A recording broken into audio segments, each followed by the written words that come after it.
So we're talking a little bit about practice and the difference between how even like a 3 handicap or all the way to like a 25 handicap practices and how like a legend practices. And what are some of the difference in really how to get a good game that'll work for you on the golf course? Well, see, practice-wise. All right, repetition's important. There's not everybody who's gotten really good at this game. I don't care if it's Nicklaus or Hogan or anybody, you know, Tiger. There is repetition in it. However, when you start trying to practice relative to learning how to play golf, you have to start to learn how to make adjustments. You have to practice the way you play, which those guys, they talk about how much they practiced. Well, they did, and they do. However, there's a way to do it that makes it more emotionally connected to how you play, physically connected, and that's putting time between shots. So we talked a minute ago about, I put at least, once I kind of get a feel for what I want, I start putting at least a minute between each shot. Mm-hmm.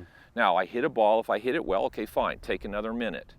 And what do you do during this minute? Well, you can walk around, get a drink, you can do whatever. Because when you think about the golf course, you hit a tee shot, it's 5, 7, 10 minutes before you get hit another shot. Yeah, on a country club. Okay, yeah. You hit that shot, it's another 5, 6, 7, 8 minutes. You get to the next tee, it's been 10 or 15 minutes since you hit your last driver. Mm-hmm. So when you have downtime, how does your body react to the downtime, and can you produce your swing with downtime? People don't practice that, the normal people. Now, I've spent time, I've read a lot about Hogan.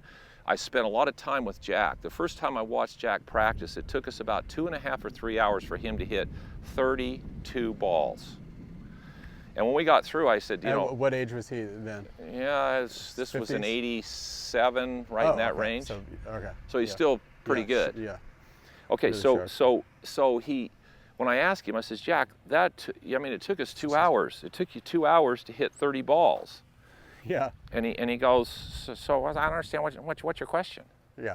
And I said, well, that was pretty painful for me to watch. He goes, well, he says, well, how long does it take you to play 9 holes? Yeah. And as soon as he said that, I went, oh my gosh.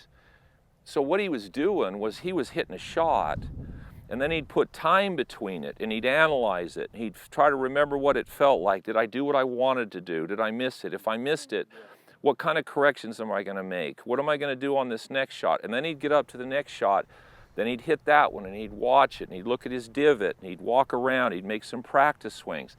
So what he was practicing was what it's like to actually have to play, which is time between shots and making adjustments to be able to fix a shot or figure out what you're going to do on the next one. See, people don't practice that. I could stand here, like I said a minute ago, I can swing any way you want me to swing, and in about 3 or 4 balls, no matter where the club is, I'll figure out how to get the club face on the ball. Oh, that's that player B thing. Like everybody's a tour player on their second ball. Yeah. Because there's no time, and you made them swing, you felt what was off, and so you made a correction. Well, you didn't have much time. Yeah, and you've learned nothing. And you've basically learned nothing. So if you want to test yourself, hit a few balls. As soon as you feel like this is great, now put some time between 2 or 3 and see if you can still pull it off. If you can't, then probably your practice isn't doing you a whole lot of good. You're just learning to time a flip or a twitch or whatever it is, and it's not going to duplicate under pressure. Well, you're saying not only is it good for testing, but it's also good for practicing and building a good motion. Oh, no, it's no question. Okay. Because if hitting balls was all it took to be a really good player, a superstar, there'd be a lot of superstars, because it's not hard to hit a lot of balls. Yeah. I mean, you just got to stand here and hit balls. Mm-hmm. But how do you make the balls you hit turn into production on the golf course, and how do you learn from it? Because once you adapt a swing, okay, so I don't care, like I said, I care, but whatever swing you have, if it's fairly duplicatable under pressure, okay, now how do you play golf? How do you learn to play? I mean, supposedly that's what we're all trying to do, is learn how to play this game, not just stand here and hit balls on the range. So if you're going to learn how to play, then you have to set up situations that test how you play and how you make adjustments. It's not about just making one swing all the time. You know, if your swing gets a little off, how does it get off?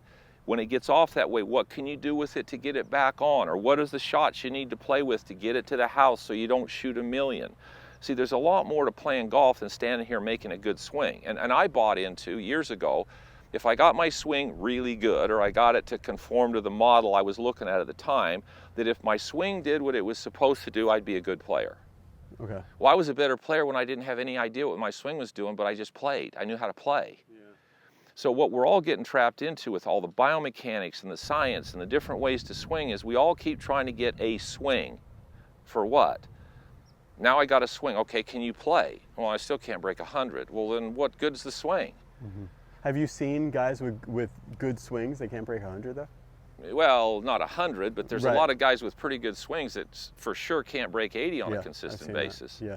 People sometimes send me their swings through the channel, and they're like, "Hey, analyze my swing or whatever." I look at it and I'm like, "That's a scratch swing. Yeah. I don't really see anything I would tell you to do."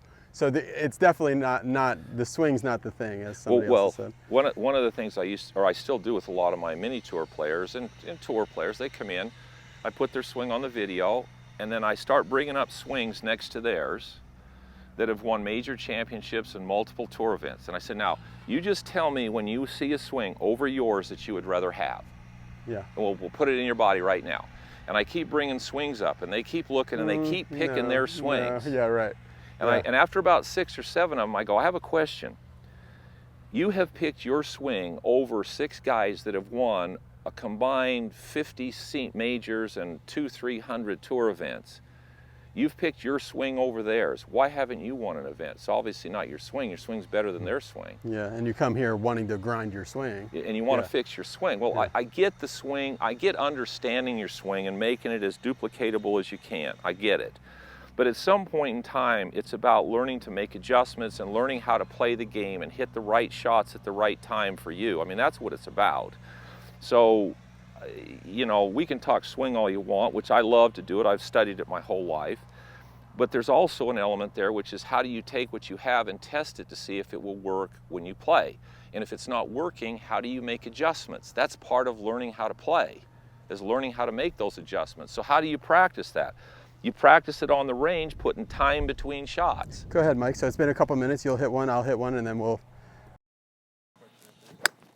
Great tempo. Awesome shot. It's just not worth it to your body to always being hitting balls off the grass. Huh. Like directly off the grass. No, because I see Faldo, I see a lot of good players. They're teeing up like every shot. Oh, yeah. Yeah. Well, see, I'm still hitting the ball, brushing the ground. I mean, there's a lot of reasons that I tee it up and I get players to tee it up a little bit initially. Okay, now that wasn't quite as good. It was pretty good, but it wasn't quite as, why? Well, you didn't do your practice swing. The sequence was spinny a little. and then really good. It was some compensations that made it go fly straight, but that transition was not the one that I had before. And what did you do different there? Before, I kind of reinforced this feeling a little bit. Right, which is not now. Yeah. Now, here's where people get what I'm doing confused. It's not about just making your arms go. Oh, just waving this. Your body really is what makes your arms go. Like actually, the feeling of like, because I wouldn't just wave this. That'd be like Mr. Haversham from Caddyshack. Right. And this would be like Mr. Woods. Yeah. Yeah. So what did your hips do?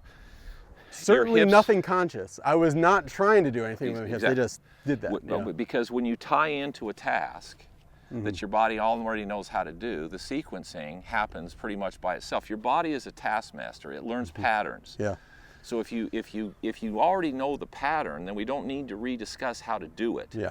If you start trying to reinvent a pattern you already know how to do, then it's just complicated. I mean, one of the things I went to a seminar years and years ago, and a guy explained a simple pattern, and he asked everybody in the room, which were people that were interested in kinesiology that's getting started into it, can you do what I just explained? And there were about 100 people there, and hardly anybody raised their hands. And he says, well, it's interesting because I just explained how to walk.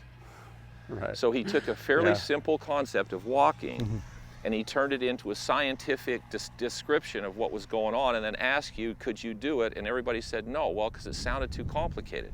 Well, I can do the same thing with the golf swing. When we start talking about levers and angles and force vectors and power accumulators and this and that and the other and transverse forces, and I mean, if you want to go there, fine, let's go. But I did that for a number of years, and it made almost everybody I worked with worse. Yeah, I love to watch. I've never seen it live. I would love to. I love to watch hurling in Ireland. You know, they got this stick, which is kind of like a golf club almost, because it's got a little knob on the end of it. But all they do is just run whack. I mean, it's just like, it's just quick, and it's like having to stand in front of the ball and wait does make golf a lot more difficult. Well, it definitely brings in a different emotional context. Yeah.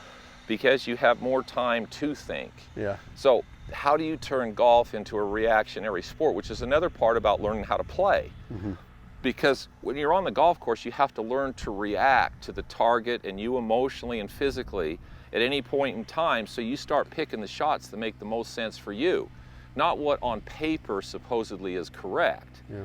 What do you feel like you're comfortable with? What do you feel like you can pull off? I mean, I've asked Nicklaus a number of times about the shots that he hit in major championships to win, and he hardly ever hit anything where the ball was a draw. He never drew it under pressure, unless he was behind a tree or something. Yeah. Well, there was a lot of back left pins that a draw would be the shot to hit. He didn't hit that shot because under pressure he faded everything. Just felt better to him. He knew he could control it, and he knew that his miss would not be in trouble. So he played the shot that made the most sense for him to give him the best chance for success. A lot of other guys are trying to hit the best shot in the situation that everybody thinks they should hit to pull off the miracle shot. Mm-hmm. He made a comment to Jim Flick one time, and we were asking him because Flick was working with Tom Lehman. And Lehman was getting ready. He'd had the lead in the U.S. Open a couple of times. He's going in the last round, and we're walking to the range, and Jim asked Jack, what would you tell Tom to do? What advice would you give my boy to help him maybe win a major? He said, tell him to go hide in the weeds and let everybody shoot themselves. Yeah. Now, when you think about that, what did he tell him? Don't go out there and try to hit the miraculous. Just go hit your shot, play your game, get it in the fairway, get on the green, make pars, let everybody else think that they've got to do something special. Yeah. And press themselves, because they're going to make mistakes doing that. Jack didn't make mistakes. He made very few, and when he made one, he didn't make it 2 and 3 and 4 times. That's why he won as many times. It's also why he finished second so many times, because he wasn't willing to take the risks. Yeah. So you could say, well, he would have won more of those 21 that he finished second. He might have, but he also might not have won the 18 that he won. So when you look at somebody like Jack, how did he practice? How did Hogan practice? He didn't just hit balls. Those guys would stand and think about things and process what happened and try to remember what it felt like. Give themselves time, then try to duplicate it with time, and then they try it with different clubs, with different targets, on different angles, with different wind conditions. Yeah. It wasn't about just standing here hitting balls trying to get the club perfect at the top. Yeah. Is that important? It can be, but it's not as important relative to playing as understanding your game and how it works under pressure. How do you know, though, when to say, okay, my swing is good enough, let me really try to work on scoring and getting the most out of this swing? And how do you know when, no, my swing still has some major diseases in it and it needs always, to be treated? well, first of all, it's always learning to understand what it is you're trying to do, getting a concept that you understand and you feel comfortable with. Then you're always trying to make it better so that it duplicates better. Mm-hmm. But there's a point in time when you say, okay, this is who I am. What do I do to try to make this work under pressure? So you're always kind of playing both of those towards the middle. It's why most tour players during the week of a tournament usually don't work on their swings too much. Yeah. They'll work on it the week before. They'll go home for a week and work on their swings. Then they come out, here's what I've got. Okay, let's even get it on TrackMan, see what my numbers are. Okay, now here's who I am. How do I fit that into a plan to play this golf course and do what I need to do? They're not out there in the middle of a tournament making changes. They're trying to make what they do work. They're trying to make it more repeatable. And if it's not, why isn't it repeating? And when it doesn't, what does it do so I can plan for that? Okay. That's how good players, superstars play.